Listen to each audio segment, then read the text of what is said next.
Hello everyone, welcome back to my Royal Life News channel. The story for today is a nightclub boss pal of Prince Harry has won a high court fight with a former TV weathergirl over a £4 million luxury hotel in the Isle of Wight.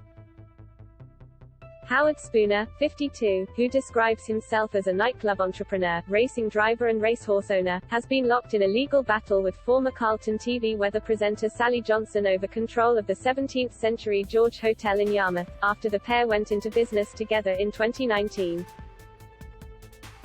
They plan to transform the 17-bed boutique hotel, where rooms go for up to £465, into a celebrity retreat for the Isle of Wight yachting crowd, with Mrs. Johnson, 57, now a designer, bringing her creative touch to the interiors and gardens. The revamp was partly bankrolled by Mrs. Johnson's millionaire polo-playing husband, Charles Brooke Johnson, 75, and it was hoped they could bring in a well-heeled crowd to the George, including old rockers, yachtsmen, polo players and many powerful Americans who were contacts of Mr. Johnson, London's High Court heard. But Mr. Spooner and Mrs. Johnson fell out over spending, with Mr. Spooner accusing the couple of failing to supply the stream of wealthy clients he says they promised.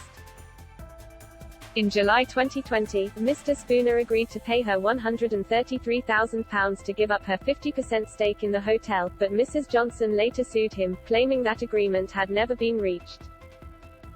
But now Judge Sebastian Prentice has resolved the fight in Mr. Spooner's favor, handing full control of the hotel to him. The court heard that the couple first heard about Mr. Spooner's hotel venture while Mr. Johnson was pheasant shooting in Hampshire in early 2019. The couple were elated by the scheme to go into business with Mr. Spooner, who had run a string of posh London nightclubs with Guy Pelly, another friend of the Duke of Sussex. Judge Prentice told the court, with Mr. Johnson thinking it would give his wife, who did interiors and gardens, something to sink her teeth into. Mr. Spooner and his wife already knew the Johnsons, as both families lived near Marlborough, Wilts, and told them he had taken on a lease of the George from its owner, Dame Diane Thompson, chief executive of Camelot. By July 2019, Mrs. Johnson had stamped her creative mark on the hotel, capping it off by splashing thousands on plants for the hotel's Mediterranean-style garden, the High Court heard. The judge said Mr. Johnson had told Mr. Spooner of all the people he knew who would come to the hotel if they were involved, old rockers, yachtsmen, polo players and many powerful Americans, adding that Mrs. Johnson said she had political friends who would come, from her previous marriage to Tory MP David Faber.